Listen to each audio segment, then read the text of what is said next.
বাংলাদেশ যত অসহায় ও নির্যাতিত জনগণের পক্ষ থেকে আমি বলতে চাই, এটা আমরা বিরোধিতা জানাই।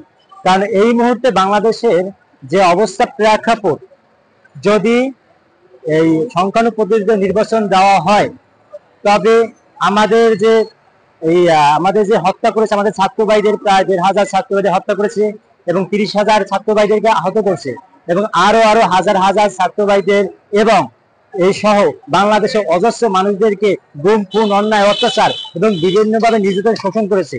এরা আবার পুনরায় ক্ষমতায় স্থান দখল করবে। যদি তারাই আবার ক্ষমতায় স্থান দখল করে, তবে আমাদের এই ছাত্র ভাইরা যে যুদ্ধ করে এই স্বাধীনতা অর্জন করলো বা বৈষম্য দূর করার জন্য যে আন্দোলন করলো, সবই বৃথা যাবে।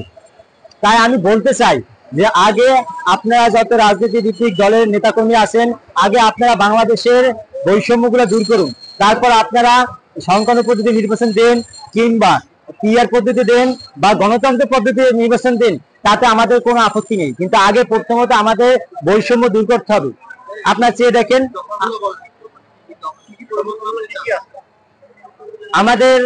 আমাদের পদ্ধতিতে যে নির্বাচন পদ্ধতি সংস্কার চাই।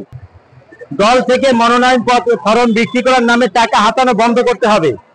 যারা জনপ্রতিনিধি হতে ইচ্ছুক, তাদের ন্যূনতম বিএ পাস সহ দুর্নীতিমুক্ত তদন্ত কমিটির মাধ্যমে তাদের যোগ্যতা, সততা ও সম্পদের হিসাব সহ বিগত দিনে দুর্নীতির সাথে জড়িত কিনা তা নিখুঁতভাবে যাচাই করে সরকারি খরচে মনোনয়নপত্র প্রদান করতে হবে। কোন প্রতিনিধি ভোটারদের ভোট পাওয়ার জন্য টাকা কিংবা অবৈধ পথ বেছে নেয়, তাৎক্ষণিকভাবে তাদের নির্বাচন ফরম বাতিল করতে হবে। সরকারের সাথে দায়িত্ব পালন করার জন্য নির্বাচন কমিশনকে অনুরোধ করা হলো। অনুরোধ ক্রমে বৈষম্য বিরোধী সকল ছাত্র আন্দোলনের সৈনিক ভাইরা এবং বাংলাদেশ নির্যাতিত মানুষগণ, আমি বলতে চাই এটাই যে বাংলাদেশের বৈষম্যের ভিতরে এখনো আমাদের ভাইরা যে বৈষম্য দূর করার জন্য যে আন্দোলন করেছিল, তার সম্পূর্ণ প্রতিটা সেক্টরে এখনো অনেক বৈষম্য রয়েছে। এখনো সবকিছু আমাদের বৈষম্যের সমস্যার সমাধান দিতে পারিনি।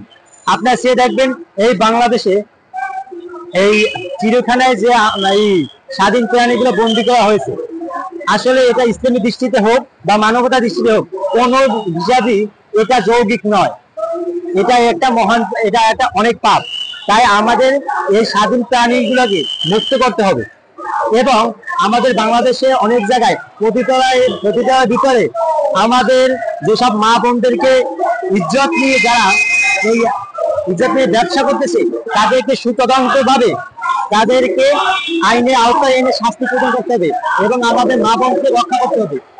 আপনি বৈষম্য আরো দেখতে যান, যেরকম আমাদের এই যে বৃদ্ধাশ্রমে আমাদের অনেক বাবা মা বৃদ্ধাশ্রম পড়ে রয়েছে, তাদেরকে সঠিকভাবে তাদের ন্যায্য অধিকার ফিরিয়ে দিতে হবে এবং তাদের এই যতদিন এই বৃদ্ধাশ্রম ছিল তার জন্য দায়িত্ব তাদের সন্তানদেরকে শাস্তি প্রদান করতে হবে।